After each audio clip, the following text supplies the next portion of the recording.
हरिओम। बापूजी सत्संग में कहते हैं, अपने दुख में रोने वाले मुस्कुराना सीख ले, दूसरों के दुख दर्द में आंसू बहाना सीख ले। जो खिलाने में मजा है आप खाने में नहीं, जिंदगी है 4 दिन की, तू किसी के काम आना सीख ले। बापूजी कहते हैं, जिसने गौ माता, गुरु और गरीब की सेवा नहीं की उसने क्या किया। आज हम संत श्री आसाराम जी बापू की प्रेरणा से एक छोटी सी सेवा कर रहे हैं। हमने गांव में जरूरतमंद लोगों के बीच सब्जी वितरण किया। जब कोई भूखा पेट भरकर सोता है तो उसकी तृप्ति से जो संतोष मिलता है वह अमूल्य होता है। सेवा करने से पुण्य मिलता है और पुण्य से भगवान का आशीर्वाद प्राप्त होता है। किसी भूखे को भोजन कराना, किसी जरूरतमंद की मदद करना, यही सेवा है। हमने अपने पिकअप गाड़ी में पीछे सब्जी भर लिया और गांव में जा कर के बांटने लग गए। लोग आते और सब्जियां लेकर के जाते। गोभी, पालक, धनिया, पत्ता गोभी, मेथी, ये सब सब्जियां हम बांट रहे थे।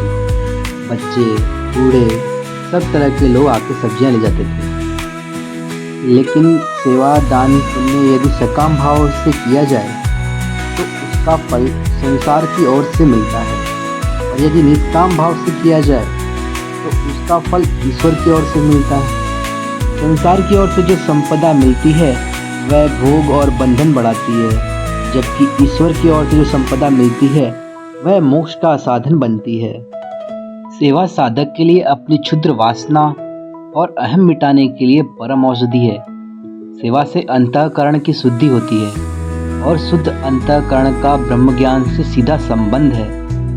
यह सेवा ही है जो सर्वेश्वर तक पहुंचने का पथ प्रशस्त करती है। निष्काम भाव से सभी की सेवा करने से स्वयं की सेवा का भी द्वार खुल जाता है। किसी को बुरा नहीं मानो, किसी का बुरा नहीं चाहो, किसी का बुरा मत करो तो निर्भय हो जाओगे।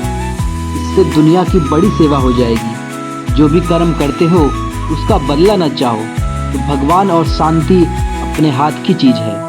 अपने जन्मों की बिगड़ी बाजी सुधर जाएगी।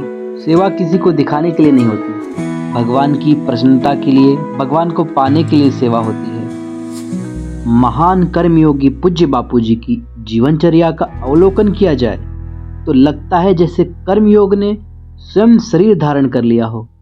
निंदा और स्तुति के कितने ही प्रसंग आ गए, लेकिन महान कर्मयोगी, महाकर्मयोगी का कर्मयोग, अलौकिक आनंद बांटने का सेवा कार्य अबाधित गति से सतत चलता ही रहा है। महाकर्मयोगी पूज्य बापूजी स्वयं तो कर्मयोग में रत रहते ही हैं, साथ ही अपने करोड़ों शिष्यों को भी प्राणी मात्र के हित के लिए सेवा कार्यों में लगाते हैं।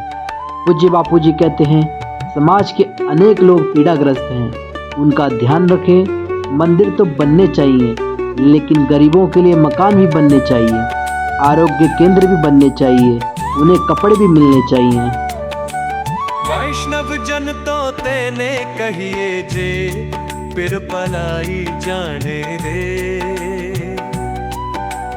वैष्णव जन तो तेने कहिए जे, फिर पलाई जाने दे। पर तुथे उपकार करे कोए मन अपमान नाए रे। वैष्णव जन तो तेने कहिए जे, फिर पलाई जाने रे। सपन लोट मोन सबने वंदे